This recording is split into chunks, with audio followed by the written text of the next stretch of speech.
Bonjour à tous, très heureuse de vous retrouver pour ce nouveau numéro de Curieux de Nature. Quelques pas en forêt en ce moment et nous rencontrons tout un tas de champignons de formes et de couleurs différentes. Et si certains les apprécient pour leur qualité gustative, sachez qu'ils sont aussi très précieux pour l'équilibre forestier. Vous êtes curieux de découvrir ça avec nous? C'est parti!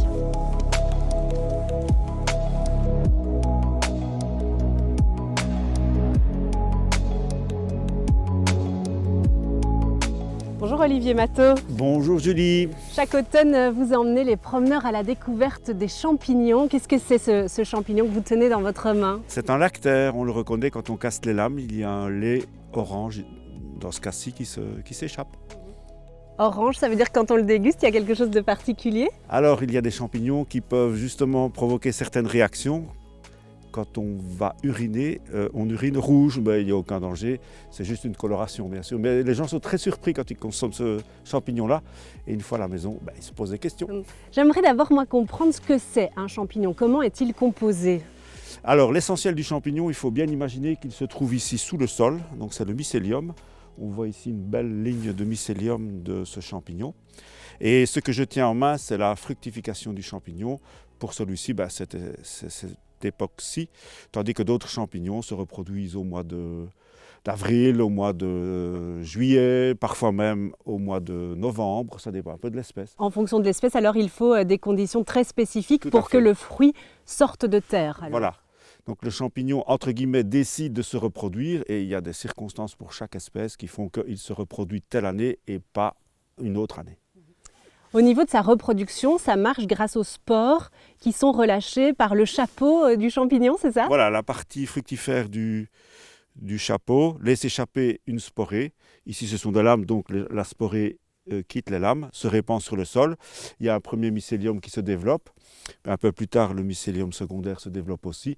Et l'association des deux forme un nouveau mycélium qui va pouvoir donner un champignon l'année suivante. Ils permettent qu'ils se reproduisent alors de plus en plus. Voilà. Quels sont les champignons typiques de nos forêts ardennaises, gaumaises? Alors, ça dépend du substrat. Ici, en Ardennes, on n'a pas de calcaire. Donc, par exemple, la trompette de la mort, on ne la trouve pas. Mais on a le cèpe qui était très présent cette année-ci, en grande quantité. On a aussi la girole, mais pas cette année, vu que l'été était beaucoup trop sec. Donc ce sont les deux champignons emblématiques de la forêt ardennaise.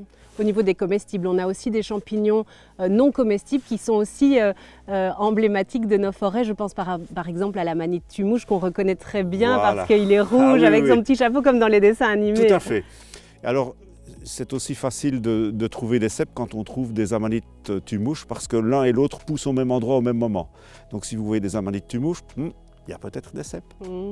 C'est gai ce petit jeu de je cherche les champignons, je les découvre. C'est ce que vous appréciez dans la recherche des champignons? Ah oui, tout à fait. Et ce que j'aime bien, c'est accueillir des groupes et justement essayer un petit peu d'ouvrir une petite fenêtre chez les personnes qui viennent, qui sont intéressées. Et le champignon est un moyen d'accéder à une plénitude. L'univers des champignons est vaste en effet. Les champignons sont souvent liés à des végétaux, mais ils forment pourtant un règne à part entière, le règne des mycètes. D'une diversité de formes, de couleurs et de textures incroyables, il en existe des milliers, dont certains sont encore mal connus. Alors pour faire progresser les connaissances dans le domaine, régulièrement, des passionnés se retrouvent au cercle de mycologie du Luxembourg belge pour des sorties sur le terrain et des séances de détermination des champignons.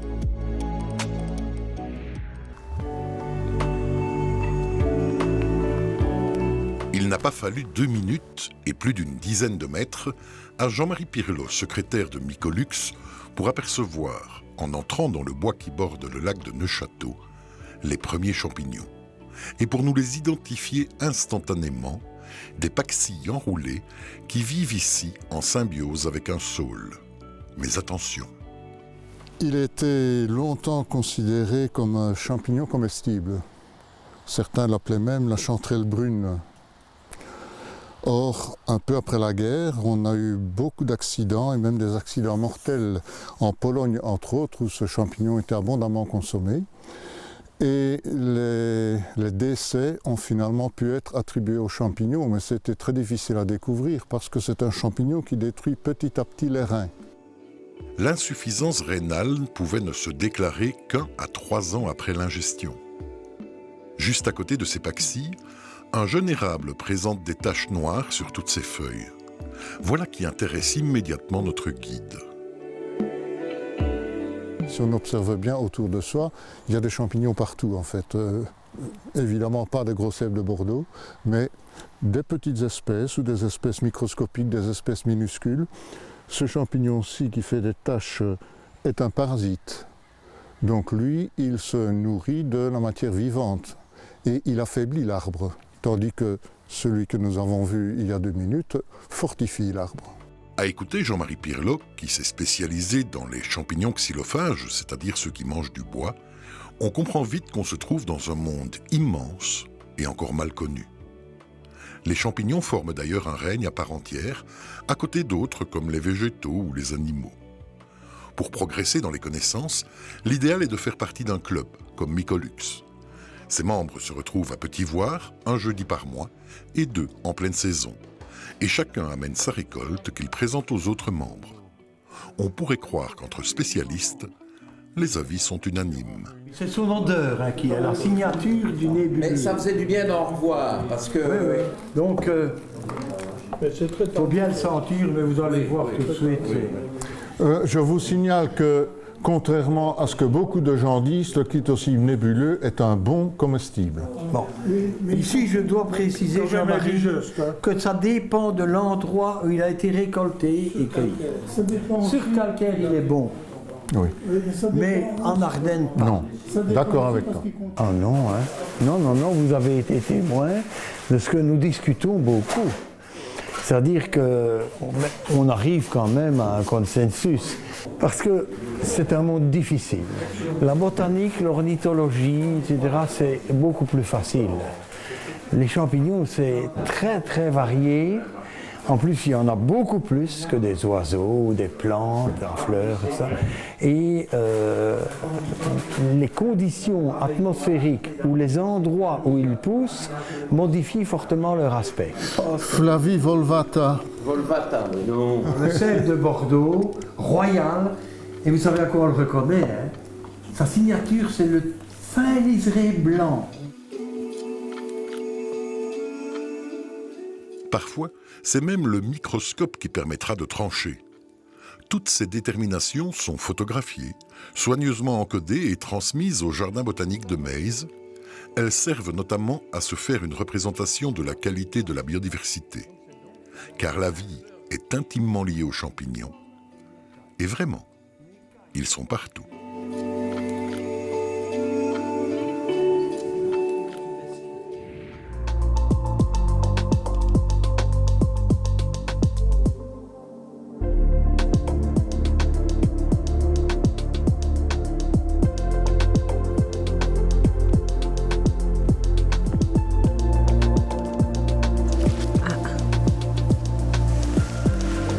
Comme ça, je peux y aller.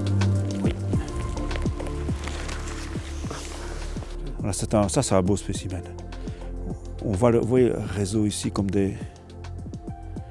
La deuxième partie, il ne peut pas y avoir de réseau. Quand la première partie est un réseau, on est sur le cèpe de Bordeaux. Et ça, on est certain qu'on peut le manger, celui-là. Ah ouais, celui-là, oui. Et celui-ci, il bleuit au toucher. C'est le bolébé, c'est une autre espèce. Il est comestible, mais il n'est pas délicieux. Non. Non, quand on n'a que ça, on mange ça, mais sinon on se contente du cèpe qui... Et j'ai bien vu à votre tête que vous étiez vachement plus satisfait que je ramène oui. l'autre plutôt que ceci. Hein. Mais je suis partageur, donc il n'y a pas de souci. On parle souvent des champignons pour leur qualité gustative, mais en fait, les champignons ont un rôle très important aussi dans l'équilibre de la forêt. Bien sûr, ils ont le rôle de décomposeurs. Imaginons qu'il n'y ait pas de champignons en forêt. Les feuilles s'accumuleraient sur plusieurs mètres, les arbres étoufferaient et la forêt disparaîtrait. Donc c'est un rôle extrêmement important. Parce que donc pas de champignons, pas de décomposition et donc pas de renouvellement des organismes. Voilà. Certains champignons sont là pour détruire en fait la matière organique. On le voit ici très bien sur ce tronc. Voilà, donc ce sont des champignons ici parasites. C'est un polypore qui ne se fixe que sur un arbre mort ou mourant. Ici, en l'occurrence, on a une souche d'arbre. Donc lui va pouvoir se développer, mais il n'apporte rien à la souche. Ce n'est pas « je te donne, tu me donnes », c'est un champignon parasite. Il y a d'autres champignons, par contre, qui ont cette relation plus de symbiose entre l'arbre, par exemple, et le champignon. Tout à fait. Je vais prendre l'exemple du bolet élégant. Donc, c'est un champignon qui pousse sous les mélèzes. Si vous n'avez pas de mélèzes, vous n'avez pas ce champignon-là. Donc, je te donne, tu me donnes. Imaginons qu'un jour, pour une raison ou pour une autre, en fonction du réchauffement climatique, les mélèzes disparaissent. Ce champignon va irrémédiablement disparaître aussi. Et il y a encore une troisième sorte de fonction pour les champignons. Oui, donc nous avons les saprophytes, nous avons les mycorhiziens, nous avons les parasites. Donc les saprophytes, ce sont des champignons qui poussent sur des herbes en décomposition, sur des feuilles en décomposition, sur des bois en décomposition. Ils ne se développent pas sur le sol comme par exemple le cèpe. Chez les champignons, la photosynthèse, elle n'existe pas comme dans les plantes. Non, elle n'existe pas. Le champignon n'a pas de chlorophylle. Donc il doit trouver tout ce dont il a besoin dans le sol, que ce soit l'eau, les sels minéraux, les antibiotiques, donc tout ça sur base d'échanges avec les arbres environnants. On dit que les arbres communiquent entre eux grâce au mycélium en sous-sol. Est-ce que c'est vrai ça? Oui, il y a de plus en plus d'études qui sont faites, qui tentent à prouver qu'il y a une communication entre arbres. Par exemple, un arbre qui est malade, qui est attaqué par des parasites, eh bien les arbres de la même espèce qui sont environnants vont l'aider, vont lui envoyer par exemple des antibiotiques pour qu'il puisse se battre et se libérer de la maladie qui l'atteint. Cette période où on retrouve les champignons dans la forêt, c'est aussi celle où les feuilles des arbres commencent à changer de couleur, à prendre des tons de jaune, de rouge. Et justement, pourquoi les feuilles des arbres changent-elles de couleur en automne avant de tomber? C'est ce que je vous propose de découvrir.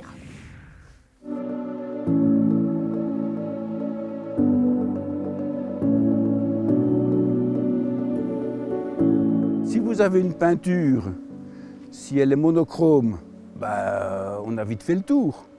Tandis que s'il y a une palette de couleurs sur cette peinture, sur cette photo, on aura plus de bonheur à la contempler. Donc c'est tout naturellement que les gens, en automne, vont être attirés par des balades en forêt.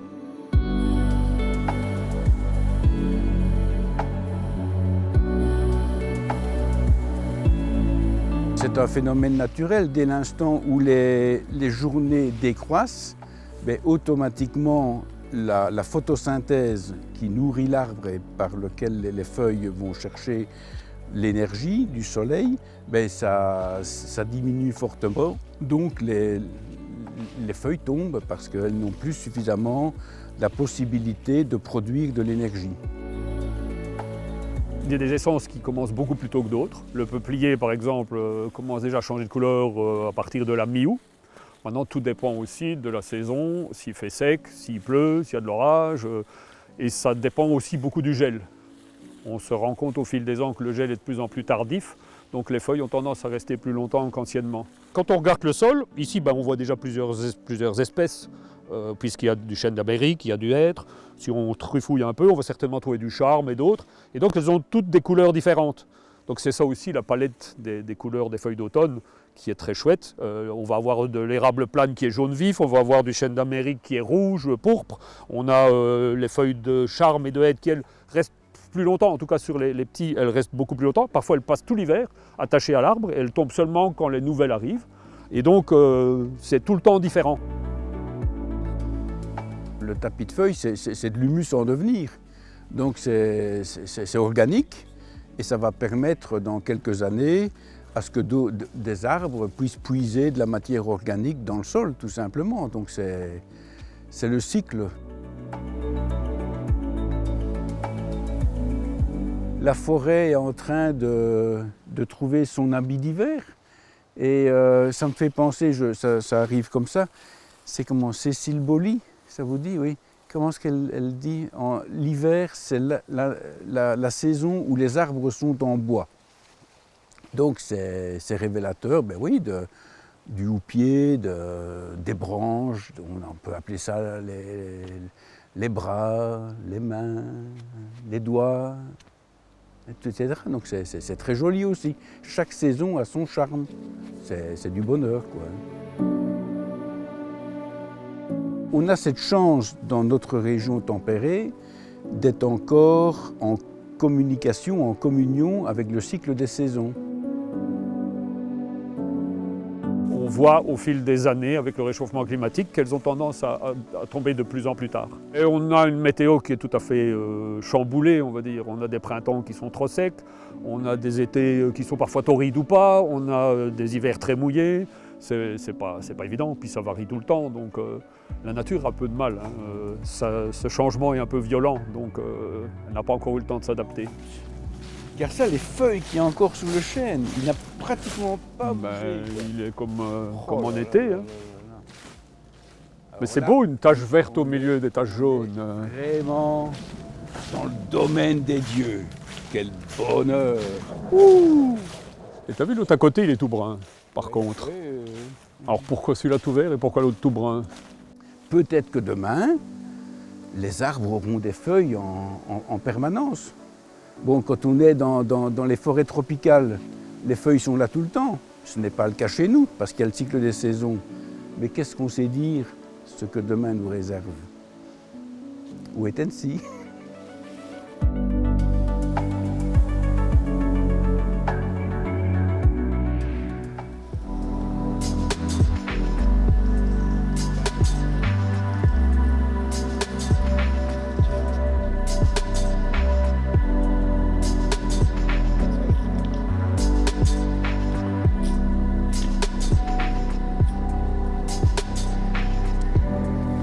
Regardez Julie, souvent près des mélèzes, il y a un bolet spécifique. Et bien justement, je l'aperçois, on le voit là, un bolet jaune, c'est le bolet élégant. Voilà, le bolet élégant ne peut pousser qu'en présence des mélèzes, donc je te donne, tu me donnes. S'il n'y a pas de mélèzes, vous ne trouverez jamais ce champignon dans la forêt. Et celui-là, il est comestible? Oui, mais c'est un comestible médiocre. La consistance en bouche n'est pas extraordinaire.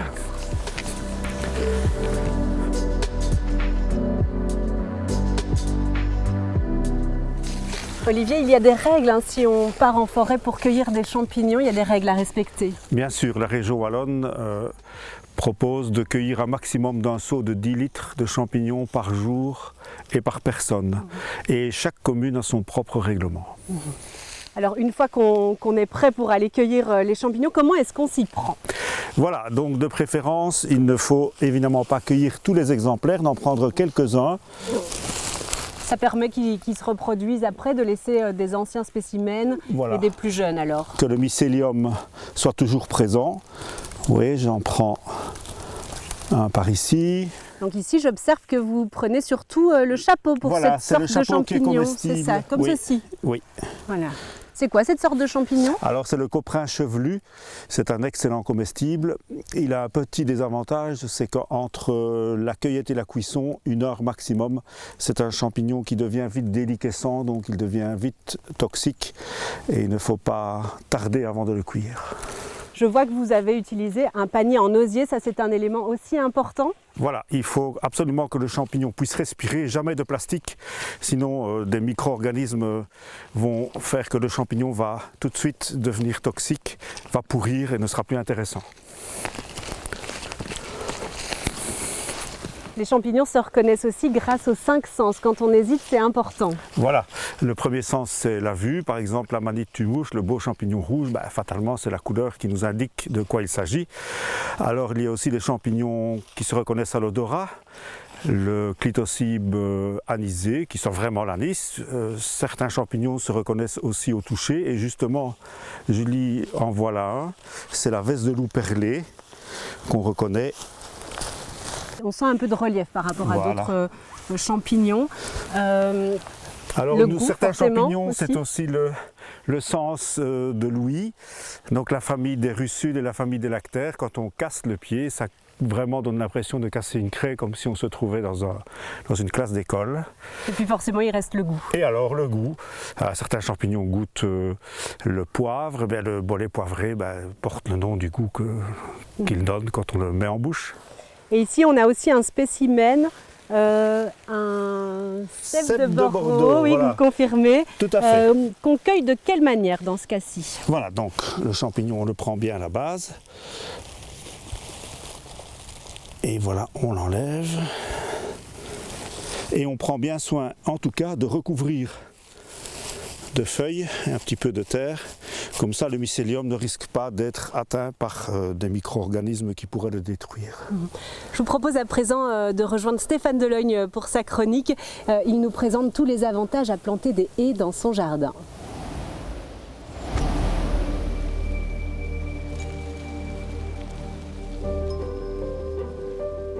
Salut à tous les curieux de nature. Aujourd'hui, je vous parle de l'aménagement écologique le plus important pour la nature. Je veux parler de la haie, mais pas n'importe quelle haie bien sûr, la haie indigène, celle qui donne des fleurs au printemps et des baies à l'automne pour les oiseaux. On voit ça tout de suite. Les haies sont extrêmement importantes pour les animaux. Elles vont servir d'autoroute à la biodiversité, permettre aux amphibiens, aux batraciens de se déplacer en dessous, aux hérissons de se déplacer à couvert, aux oiseaux bien sûr de nicher dans les branches. Au printemps, grâce aux fleurs, eh bien, on aura plein de pollinisateurs et à l'automne, ces fleurs se transforment en baies et les oiseaux arrivent tout l'hiver pour consommer ce type de baies. Ce qu'il y a de formidable avec les haies mellifères, c'est qu'elles donnent justement les précieuses baies qui sont pleines d'antioxydants, de protéines et de sucre dont raffolent les oiseaux en hiver, comme les baies d'aubépine ici, les cynorhodons de l'églantier ou encore les nèfles du néflier. C'est pour ça aussi que vous allez choisir exactement des essences qui donnent ce type de baies. On a par exemple le sureau qui convient très bien en Ardennes, l'aubépine et l'églantier ici, l'églantier qui pousse très bien et qui sent terriblement bon. L'aubépine, hyper précieuse pour protéger les oiseaux car c'est un épineux et donc ça évite aux prédateurs comme les chats d'aller trouver les oiseaux quand ils n'ont plus de force en hiver. L'érable champêtre qu'on privilégie et où on ne plante jamais l'érable sycomore qui tue les chevaux, donc de l'érable champêtre. Du noisetier bien sûr et du cornouiller sanguin, voilà des valeurs sûres pour votre haie champêtre. Maintenant on va planter avec évidemment une bêche, du terreau pour garnir les trous. Et si on a plus à planter, on utilise une tarière. Quelques règles à respecter pour bien planter. D'abord, une distance suffisante, minimum 50 cm de la limite du voisin pour une haie maintenue à 2 mètres. Pour une haie qui monte plus haut, vous devez vous reculer de 2 mètres au moins ou bien avoir l'accord du voisin. Vous tendrez évidemment une ficelle pour pouvoir faire vos trous régulièrement et droit et vous vous aiderez d'un jalon comme celui-ci marqué pour avoir une distance fixe entre les plants. Chez des particuliers, 30 ou 40 cm entre les plants, chez un agriculteur, 70 cm. C'est important de ne jamais laisser les racines se dessécher. Pour aider au démarrage, un peu de terreau bien humide que vous mettrez dans le trou et si jamais il faisait très sec ou bien au début du printemps, vous pouvez faire un pralin, c'est-à-dire un mélange avec un tiers de bouse, un tiers de terre et un tiers d'eau et bien tremper les racines, ça les protège du dessèchement, ça aide l'arbre à sa reprise. Hop. Voilà, il n'y a plus qu'à planter chez vous et surtout agissez pour la nature.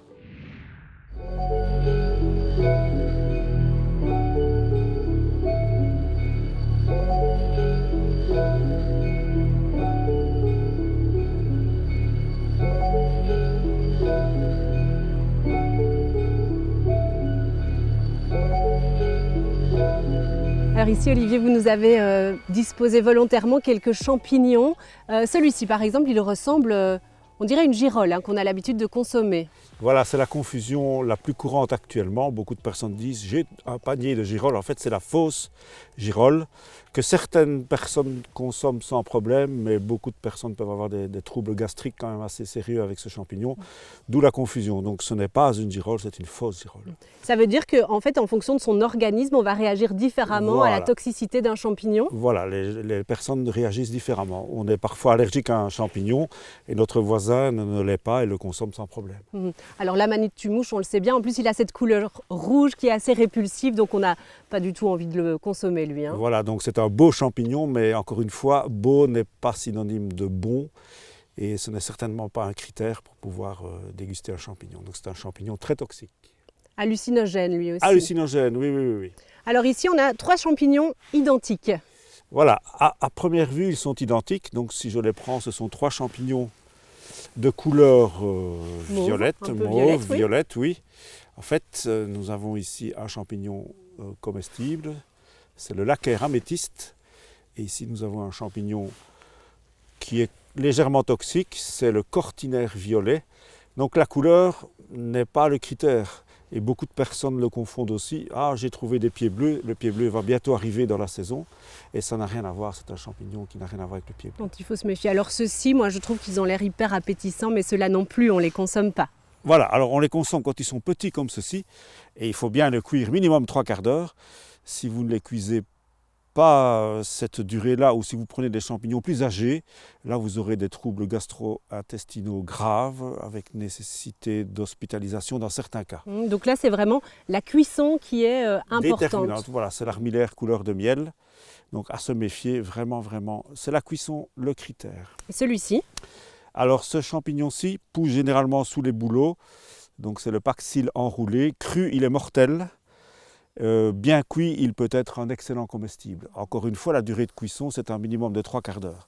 Donc si vous le cuisez 20 minutes, une demi-heure, ben voilà, il y a quand même un risque d'être intoxiqué. Et on le rappelle, il y a des accidents tous les ans à cette période parce qu'on ingurgite des champignons qu'on n'a pas bien cuits ou pour lesquels on s'est trompé dans l'identification. Il existe des livres, des applications aussi pour reconnaître les champignons. Vous les conseillez? Du tout, je ne les conseille pas. On estime que c'est 50% de fiabilité.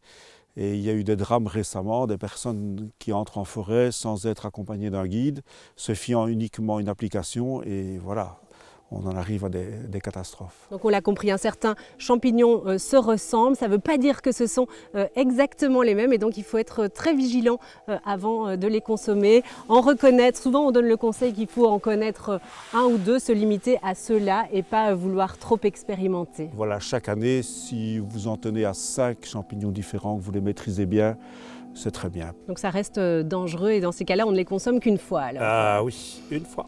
Je vous propose de partir à la découverte de notre prochain portrait d'arbre, focus sur le hêtre de Bonnerue, dans la commune d'Oufalise. Avec son tronc majestueux, il fait partie des 10 plus gros arbres de Wallonie.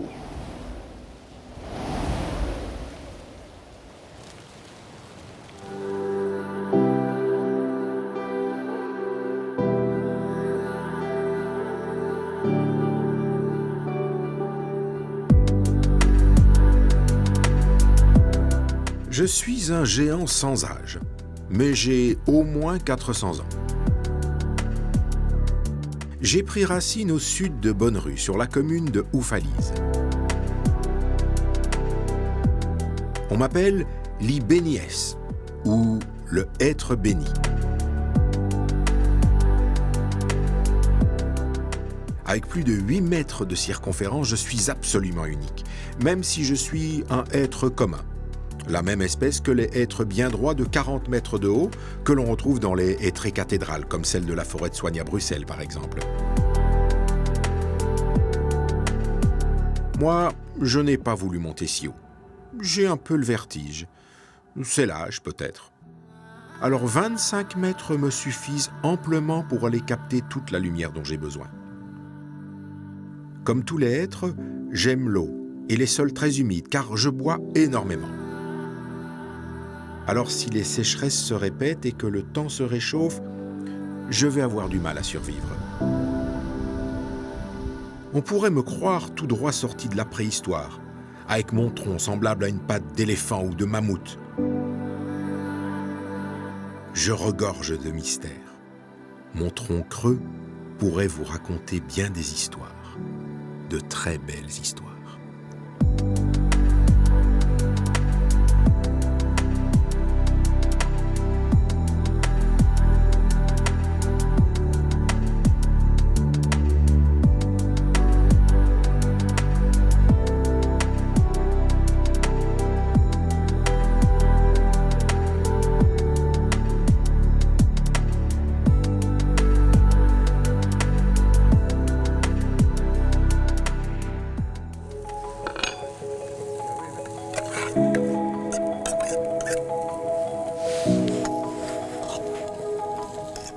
Ah là là, ça sent bon, hein.